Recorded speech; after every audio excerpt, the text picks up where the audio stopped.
Hey, how's it going, Marvel fans, or Disney fans, or I guess it's all pretty much the same now, right? Anywho, hey, I'm Greg Elliott, and Disney Plus's debut included the release of the special Marvel Studios Expanding the Universe, which offered up some important details about the MCU's upcoming Phase 4 TV shows that'll be debuting exclusively on the platform over the next couple years.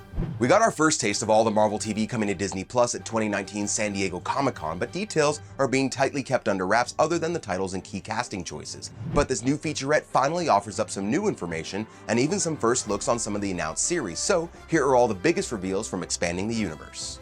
Marvel's inaugural Disney Plus show will be The Falcon and the Winter Soldier, which is already filming. We got our first official look at some of the cast via some concept art showing Sam with a more comic book accurate suit and Bucky with updated armor and a new haircut.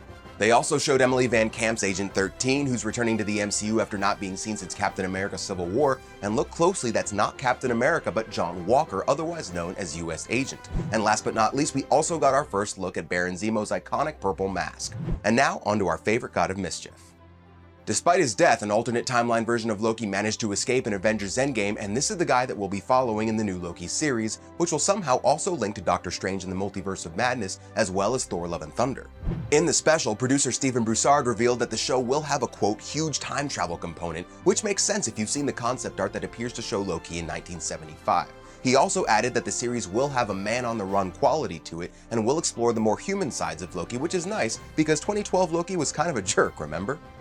Hawkeye was originally supposed to be a movie, but for whatever reason, Marvel's opted to stretch out Clint's story a bit in a series instead. While the show isn't set to debut until 2021, Expanding the Universe did reveal some concept art for the series, which included our first look at the show's Kate Bishop in her full Hawkeye costume.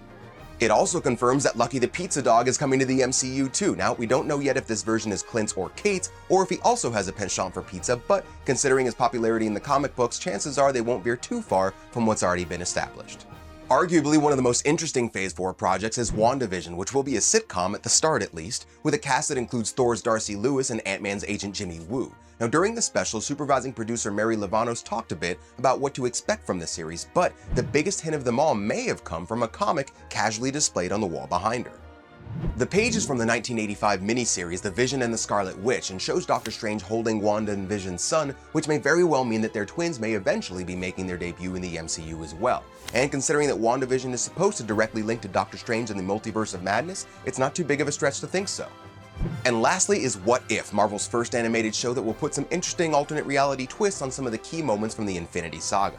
Expanding the Universe debuted several clips including Peggy Carter as Captain America, Bucky fighting off Zombie Cap, Skinny Steve Rogers as Iron Man, T'Challa as Star-Lord, and also gave us our first look at Uatu the Watcher, who will narrate every episode. 25 MCU actors are set to voice their respective characters, so we can expect even more than this coming our way on What If. Marvel's Disney Plus slate also includes Ms. Marvel, Moon Knight, and She-Hulk, all of whom are set to eventually make their way to the big screen as well. Kevin Feige has said that for fans to keep up, a subscription to the platform is pretty much necessary, but we'll be here to keep you in the loop if it all gets to be too much for you. I'm Greg Elliott, thanks for watching Screen Rant, guys, and I'll see you around. Adios.